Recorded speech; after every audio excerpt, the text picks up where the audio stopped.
Welcome mga kamaster, dito naman po tayo sa panibagong vlog. At ang aking iba-vlog sa inyong kamaster ay dito na naman po ulit sa Talungan. I-update ko lang po kayo ng konti dahil po ay talaga naman kamaster ay may bagong umagaw po. Paano masabi? Nilang po natin ang ating Talungan. At bago tayo mag-umpisa, please subscribe, like and share at pinindot notification bell para lagi po kayong updated sa mga vlog ko po itong ilalabas. Kaya po, sana po ay panoodin nyo hanggang sa kamaster. Dito na tayo sa malapit na tayo sa Talungan. Maglalakad pa kasi medyo malayo-layo rin mga kamaster pa nga yung nilalakad ko bago makapunta dun sa kasi pag may baha mga kamaster, pag may bagyo kamaster, nalubog tong aming nalubog.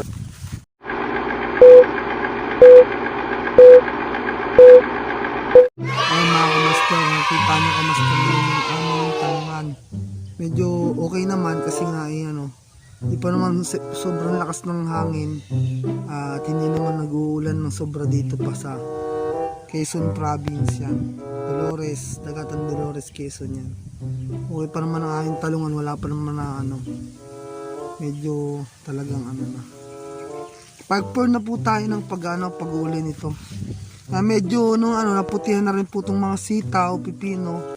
Yan, patola. Okay na naman.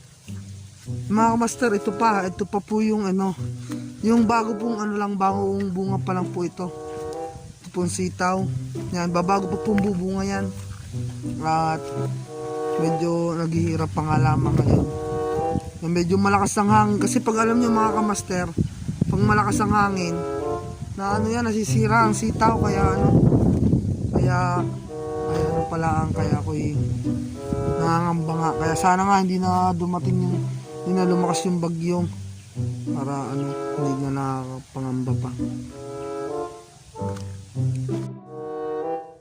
Yan mga kamaster, sana hindi na lumakas nga yung bagyo para nga naman para hindi na kami mahirapan mga kamaster.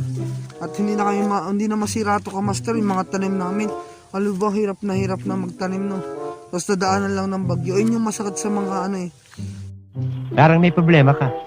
Ayun yung masakit sa paghahalaman mga kamaster. Akala mo hindi na masisira pero kailangan pang masira. Parang relasyon mga kamaster.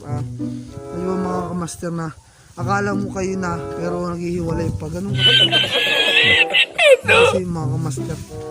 Kaya mga kamaster, yan po, ito po yung ating sitawan. Yan. Medyo may may naglilinis na rin ng sitawan. Yan.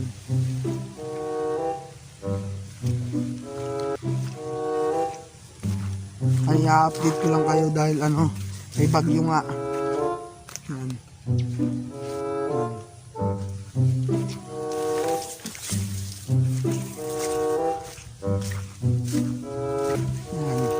Ito pa. Lawak na yan, malawak-lawak. Sana hindi na nga lumakas yung bagyo para para hindi na yan. Yan, nagkatumbahan na po yung yung mga mais sa lakas na hangin din. Yan.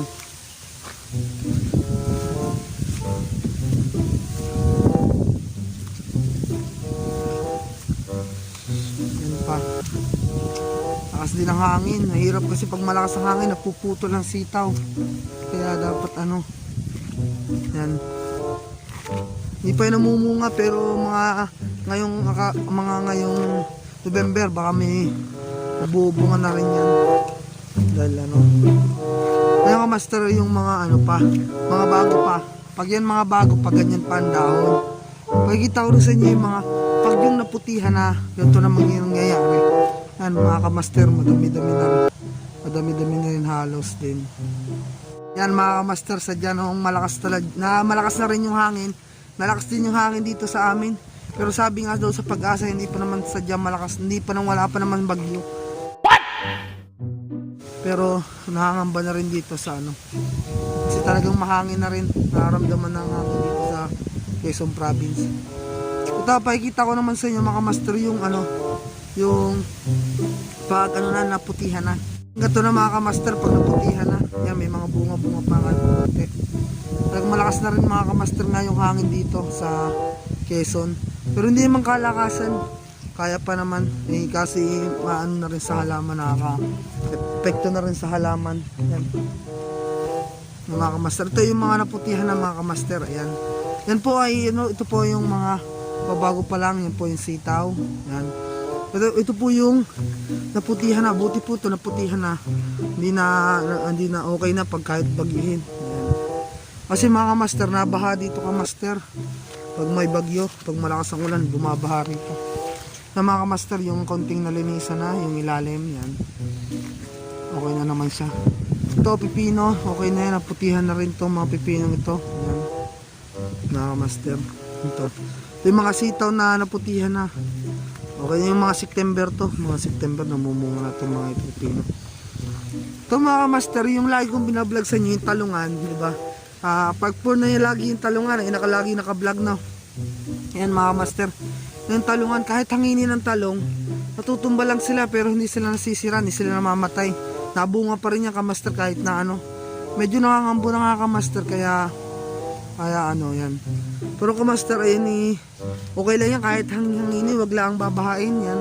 Hindi naman yan sobrang Kaya mga kamaster, pag kayo magtatanim, maganda rin ang talong pero mas malaki ang kita yata sa sitaw lalo pag nagmamahal.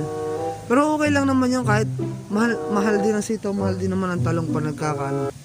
Kamaster, malawak-lawak to. Yung mga kamaster, kabilang yung sitawan, ito ay talungan. Hanggang dun sa kabila, hanggang dun pa sa may kabilang, sa may nyog na yun mga kamaster, talungan yan. Yung mga kamaster. Ayan mga kamaster, nakita nyo na kamaster. Ilagi ko po kayong i-update. Sana po may manonood pa po ng aking mga vlog. Ayun po, wala po ko, hindi po po makapaggala kamaster. At hindi po makapunta kung saan dahil nga po may bagyo. At ako rin po ay may pasok pa sa trabaho. Kaya mga kamaster ay marami pong salamat. Sana po ay manood pa. Tangkilikin niyo po akong manood. At bago po tayo matapos, please subscribe, like, and share at notification bell para lagi po kayong updated sa mga vlog ko pang ilalabas. Marami pong salamat. At shoutout po kay Elmore Napire at kay Napire Mix TV Vlog. Yan po, mga nagpapa-shoutout lang po din yan. Salamat po sa 140 subscriber ko. Marami pong salamat.